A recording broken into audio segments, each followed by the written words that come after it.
할렐루야. 153 저녁 기도에 오신 여러분들을 주님의 이름으로 환영하고 축복합니다.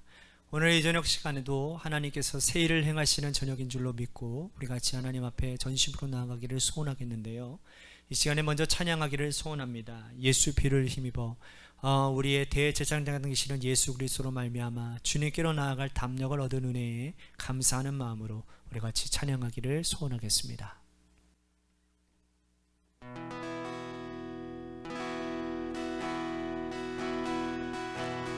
주의 보좌로 나아갈 때에 어떻게 나가야 할까? 나를 구원한 주의 십자가, 그것을 믿으며 가네.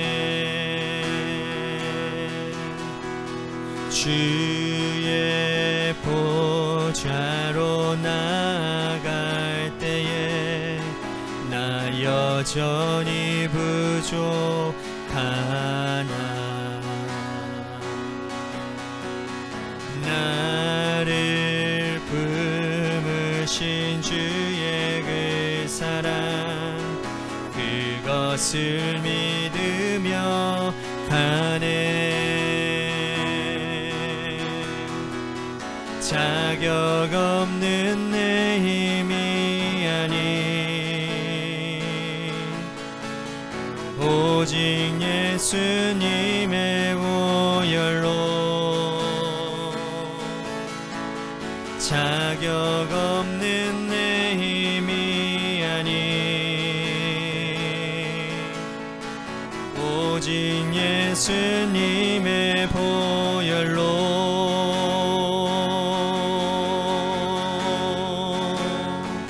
십자가의 보혈, 완전하신 사랑, 힘입어 나아갑니다.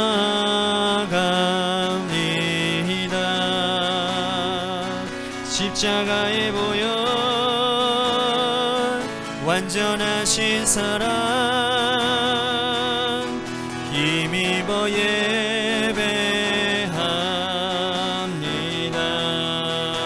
자격 없는 내 힘이 아닌, 자격 없는 내 힘이 아닌 오직 예수님의 보혈로, 자격 없는 내 힘이 아닌 오직 예수님의 보혈로,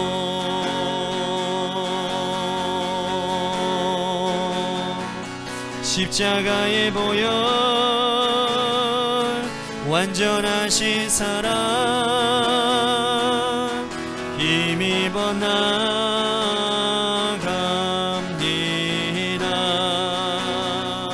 십자가의 보혈, 완전하신 사랑, 힘입어 예배합니다. 십자가의 보혈, 완전하신 사랑, 힘입어 나아갑니다.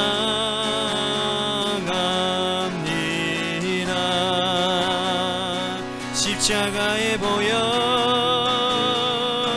완전하신 사랑, 힘입어 예배합니다.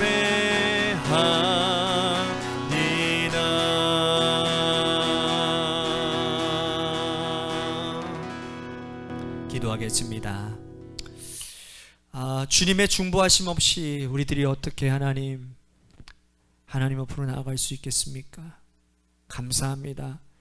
예수 그리스도께서 우리를 위해 피 흘리시고 십자가에 달려 돌아가신 그 주님의 은혜로 말미암아, 그 주님의 속죄하심으로 말미암아 오늘 우리는 이 자리에 하나님 앞에 담대하게 하나님 앞에 아랠 수 있는, 하나님을 만날 수 있는 시간을 얻게 되어졌습니다. 주님, 이 은혜에 늘 감사하며 늘 주님 보답하며 하나님 주님 앞에 나아가는 그 담력을 힘입어 더욱더 주를 만나기에 힘쓰는 우리 모두가 되도록 인도하여 주옵소서. 오늘 이 저녁 시간도 우리들에게 헛된 시간이 되지 않도록 주의 성령으로 붙들어 주시고 인도해 주실 줄 믿고 감사드리며 사랑이 많으신 예수님 이름 받들어 간절히 축복하며 기도하도록 합니다. 아멘. 오늘 이 저녁 시간에 하나님이 우리에게 주신 말씀 보도록 합니다. 히브리서 7장 1절에서 3절 말씀까지 보도록 하겠습니다. 히브리서 7장 1절에서 3절 말씀입니다. 우리 같이 한 목소리로 다 함께 봉독하도록 하겠습니다. 시작. 이 멜기세덱은 살람 왕이요 지극히 높으신 하나님의 제사장이라. 여러 왕을 쳐서 죽이고 돌아오는 아브라함을 만나 복을 빈 자라. 아브라함이 모든 것의 10분의 1을 그에게 나누어 주니라. 그 이름을 해석하면 먼저는 의의 왕이요 그 다음은 살렘 왕이니 곧 평강의 왕이요 아버지도 없고 어머니도 없고 족보도 없고 시작한 날도 없고 생명의 끝도 없어 하나님의 아들과 닮아서 항상 제사장으로 있느니라. 아멘. 오늘 이 저녁 시간에도 하나님의 은혜를 사모하셔서 이제 나오신 여러분들에게 하나님의 신령한 은혜와 축복이 함께 하시기를 바라겠습니다. 세상에 존재하는 모든 직업과 모든 일에는 전문가들이 있습니다. 그런데 이 전문가들을 크게 두 부류로 나눌 수 있는데요. 배워서 된 전문가가 있고 천부적인 재능을 가지고 전문가가 된 사람이 있습니다. 자, 요리를 하는 셰프를 한번 예를 들어 볼까요? 셰프가 좋은 선생님 만나서 배우고 학교에서 배우고 또 학원에서 배워서 어느 정도까지 뛰어난 재능을 가질 수 있습니다. 그리고 자신이 만든 음식을 사람들에게 팔아서 수익을 창출할 수도 있습니다. 하지만 그들은 거기까지입니다. 천부적인 재능을 가진 셰프를 여러분 감당해낼 수 없어요. 재능을 가진 사람, 타고난 재능을 가지고 맛에 대한 감각을 가진 사람, 여러 가지 재료를 통해서 최고의 맛을 내는 사람을 배워서 하는 사람이 감당할 수 있는 것이 아니라는 거예요. 여러분, 이것이 운동도 마찬가지인 것 같습니다. 각 분야의 최고의 운동선수들을 모아서 프로구단을 만들어내는데 그들 중에 좋은 감독, 좋은 코치를 통해서 배워서 그 분야의 전문가가 된 사람이 있는가 하면 이 사람은 진짜 우리의 혀를 내두를 정도로 타고난 그러한 재능을 가진 선수들이 있지 않습니까? 뭐 배구를 따진다면 김연경 선수 같은 사람들, 축구로 따지면 손흥민 같은 사람들, 이 사람들은 한국 선수라고 볼 수 없는 어떤 천부적인 재능을 가진 사람들이라는 거예요. 그래서 배워서 기술을 익히는 사람들이 이 사람들을 감당해낼 수가 없다라는 겁니다. 자, 오늘 본문에서 그런 맥락에서 인간 제사장과 하나님께서 주신 아들 예수 그리스도 제사장을 비교하고 있는 거죠. 자, 히브리서를 받는 사람들은 성도들입니다. 성도들 중에도 특별히 유대교 정통주의에 심취해 있다가 다시 개종한 그리스도인들이에요. 그러니까 이들에게 제사장들은 아주 특별한 의미가 있는 겁니다. 태어나면서부터 예배드렸고 제사를 드렸는데 이 제사장을 통해서 하나님께 나아가야만 했고 그들 가운데 특별히 제사장인 대제사장의 권위는 이루 말할 수 없는 유대인들에게는 아주 가장 존경받는 사람, 아주 특별한 권위를 가진 사람이라 할 수 있다는 거죠. 하지만 이들보다 더 뛰어난 제사장이 계시는데 그분이 바로 하나님께서 보내신 당신의 아들 예수 그리스도라는 거예요. 자, 이것을 히브리서 기자가 설명하기 위해서 인간 대제사장과 하나님의 아들 예수 그리스도를 비교해서 설명해주고 있는 본문이 바로 오늘 본문인 것입니다. 자, 먼저 1절에서 3절 말씀을 다시 한번 읽도록 하겠습니다. 이 멜기세덱은 살렘 왕이요 지극히 높으신 하나님의 제사장이라. 여러 왕을 쳐서 죽이고 돌아오는 아브라함을 만나 복을 빈 자라. 아브라함이 모든 것의 10분의 1을 그에게 나누어 주니라. 그 이름을 해석하면 먼저는 의의 왕이요 그 다음은 살렘 왕이니 곧 평강의 왕이요 아버지도 없고 어머니도 없고 족보도 없고 시작한 날도 없고 생명의 끝도 없어 하나님의 아들과 닮아서 항상 제사장으로 있느니라. 자, 이 말씀은 창세기 14장을 배경으로 하고 있습니다. 아브라함의 조카 롯이 소돔 땅을 살다가 왕들의 전쟁에 휩쓸려서 포로로 잡혀가게 되는 거예요. 아브라함이 이 소식을 듣고는 집에서 기른 318명의 군사를 거느리고 가서 야간 기습 작전을 통해서 조카 롯과 그의 가족들과 포로로 잡혀간 사람들 모두를 구출해 오는 이야기가 있습니다. 근데 돌아오는 길에 이 멜기세덱이라는 제사장을 만나서 그분에게 전리품 중에 10분의 1을 드렸다라는 최초의 11조가 기록되어진 장면이 창세기 14장의 내용이죠. 근데 아브라함이 11조를 드린 이 최초의 제사장 멜기세덱은 레위인의 후손이 아니었어요. 하나님께서 레위 지파를 세우고 또 그들의 후손들을 통해서 제사장의 언약을 세우신 것보다 훨씬 더 이전 일이기 때문에 아브라함이 11조를 드린 멜기세덱은 이 레위 지파 허리에서 나온 사람이 아니라고 말하고 있는 거죠. 자, 그럼 멜기세덱은 누구인가? 오늘 말씀해 보니까 3절에 보니까 그는 아버지도 없고 어머니도 없고 족보도 없고 시작한 날도 없고 태어난 날도 없고 영원히 제사장으로 있을 뿐이라고 기록만 하고 있어요. 아브라함은 유대인들에게 아주 특별한 인물 아닙니까? 그들이 믿음의 조상으로 여기는 인물이고 또 유대인들이 가장 존경하고 사랑하는 사람이 아브라함입니다. 그 아브라함이 11조를 드린 멜기세덱은 인간 대제사장이 아닌 하나님께서 세우신 그야말로 예수 그리스도와 동일한 분임을 논증하고 있다는 것이죠. 자, 17절 말씀 보겠습니다. 증언하기를 내가 영원히 멜기세덱의 반차를 따르는 제사장이라 하였도다. 자, 시편 110편 4절에 인용해서 기록된 말씀이거든요. 예수님은 원래 혈통상 유대 지파에서 태어나신 분입니다. 예수님은 레위 지파 자손이 아니에요. 그러므로 예수님은 레위 지파 자손 후손에서 나온 대제사장이 아니라 멜기세덱의 반차를 따르는 제사장이라고 말씀하고 있는 겁니다. 자, 유대인들은요, 지금 이 편지를 받으면서 어떻게 예수 그리스도가 제사장이 될 수 있을까? 그는 레위인도 아니고 또 그는 레위인도 아닌데 라고 하는 이러한 의문을 품을 것입니다. 이에 대해 히브리서 기자는 너희들이 가장 존경하고 가장 사랑하는 아브라함의 11조를 누구에게 드렸느냐? 바로 멜기세덱 아니냐? 그리고 그에게서 축복 기도를 받은 대제사장은 레위 지파에서 나온 사람이 아닌 멜기세덱이며 그의 반차를 쫓아 된 분이 바로 예수 그리스도임을 농증하고 있다는 거죠. 또한 예수 그리스도께서 이 땅에 있는 제사장들과 다른 점을 설명하고 있는데 23절과 24절 보십시오.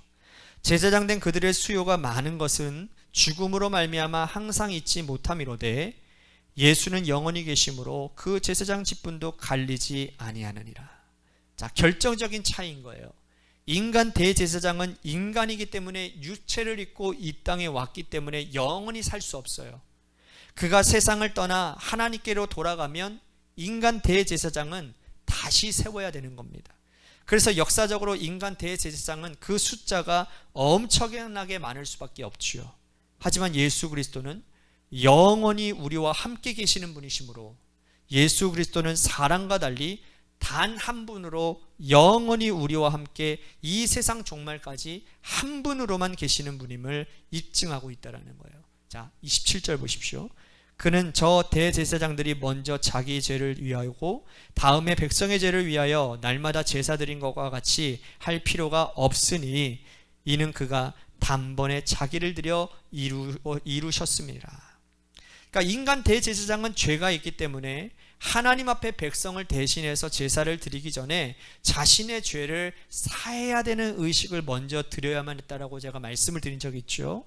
그래서 짐승이 필요했습니다. 하지만 예수 그리스도는 짐승이 필요가 없어요. 예수 그리스도 자신이 제물이 되셨기 때문이죠. 인간 제사장은 제물이 필요하고 예수 그리스도는 스스로가 자신을 단번에 하나님께 드려 이 모든 것들을 한 번에 해결하셨다라고 기록되어져 있습니다. 28절 보십시오. 율법은 약점을 가진 사람들을 제사장으로 세웠거니와 율법 후에 하신 맹세의 말씀은 영원히 온전하게 되신 아들을 세우셨느니라. 그러니까 인간 제사장은 약점이 있고 죄가 있는 자지만 예수 그리스도는 약점이 없고 죄가 없는 온전한 하나님의 아들이라고 말씀하고 있습니다. 우리가 오늘 이 말씀을 통해서 깨달아야 될 것은 지식적으로 다 알고 있는 말씀이에요. 예수 그리스도가 당연히 인간 대제사장보다 뛰어난 분임을 우리는 잘 알고 있어요. 그런데 히브리서 기자가 오랫동안 전통 가운데 빠져있던 이 유대교 정통주의자로 살고 있었던 자들에게 그들이 가지고 있었던 이 관성을 깨트리기 위해서 예수 그리스도가 인간 대제사장보다 뛰어남을 이렇게 차근차근 논증하고 있습니다. 이것은 오늘 우리들에게도 큰 의미가 있는데, 우리가 사로잡혀 있는 전통이 얼마나 무서운가를 깨달아야 한다는 겁니다. 신앙생활을 오래 하면 오래 할수록, 교회의 역사가 길어지면 길어질수록 전통이 그리스도를 뛰어넘는 경우들이 아주 많이 있습니다. 로마 카톨릭이 2000년의 정통을 이어오면서 그들이 만들어낸 전통이 예수 그리스도의 복음보다, 말씀보다, 본질보다 앞서는 것이 얼마나 많았습니까? 루터를 비롯해서 종교개혁자들이 개혁교회를 시작한 지가 500년이 넘었습니다. 개혁교회가 500년이 넘어오면서 개혁교회도 역시 카톨릭 못지않게 교회 안에서 가지고 있는 전통들이 많다라는 거예요. 여러분, 우리 교회도 38년의 전통을 이어오면서 교회가 가지고 온 전통이 예수 그리스도의 본질보다, 복음보다 앞서는 것이 너무 많이 있음을 보게 됩니다. 돌아보면 간단한 일인데 예수 그리스도보다, 말씀보다 앞서는 것이 없어야 함에도 불구하고 주께서 말씀하신 그 사랑의 계명보다, 예수님께서 말씀하신 진리의 복음보다 교회가 이렇게 수십 년 동안 해왔으니 이것이 참이라고, 이것이 진리라고 말하는 것이 얼마나 많이 있는지 모른다라는 거예요. 그것을 깨트리기 위해서 히브리서 기자는 멜기세덱의 반착을 끌어오면서까지 예수 그리스도가 인간 대제사장보다 뛰어남을 설명하는 것이 어쩌면 우리들에게도 주시는 하나님의 말씀이라는 겁니다. 그러므로 오늘 우리 자신을 돌아보며 과연 내가 수십 년 동안 신앙생활하면서 예수님의 말씀보다 앞세우고 있는 것이 무엇인지가 있다면 과감하게 버리는 결단이 있어야 됩니다. 교회를 돌아보고 또 우리 교회가 주께서 말씀하신 진리의 복음보다 앞세우고 있는 것들이 있다고 한다면 과감하게 그거 깨트려야 합니다. 복음보다, 예수님보다 앞설 수 있는 것은 단 하나도 없습니다. 그래서 다시 새로운 출발선에서 복음 앞에서 다시 시작하고 주의 말씀과 더불어 시작하는 것이 하나님께서 우리들에게 원하시는 진리의 파수꾼이 되는 길임을 여러분들 기억하시고, 오늘 말씀을 생각하며 우리 같이 결단하며 기도하기를 소원하겠습니다. 또 한 가지 우리 같이 기도할 것은 교회를 위해서 늘 기도하고 있습니다. 우리 관악교회 하나님의 말씀의 반석 위에 서게 하시고 말씀보다, 복음보다, 예수님보다 앞서지 아니하도록 하나님 그 어떤 것들도 철저히 주님께서 다 파하여 주시옵소서라고, 우리 교회가 하나님만의, 주님 안에서 온전히 세워지는 교회, 또한 지역사회를 섬기고 잘 살리는 그러한 사역들을 위해서도 기도해 주시기를 바라고, 아프신 분들을 위해서 기도하시고, 마지막으로 여러분들의 삶의 자리와 여러분들의 자녀들을 위해서 기도하시다가 이 시간 돌아가시기를 바랍니다. 우리 같이 노래 끝날 때까지 같이 기도하시다가 돌아가시기를 바랍니다. 기도하시겠습니다.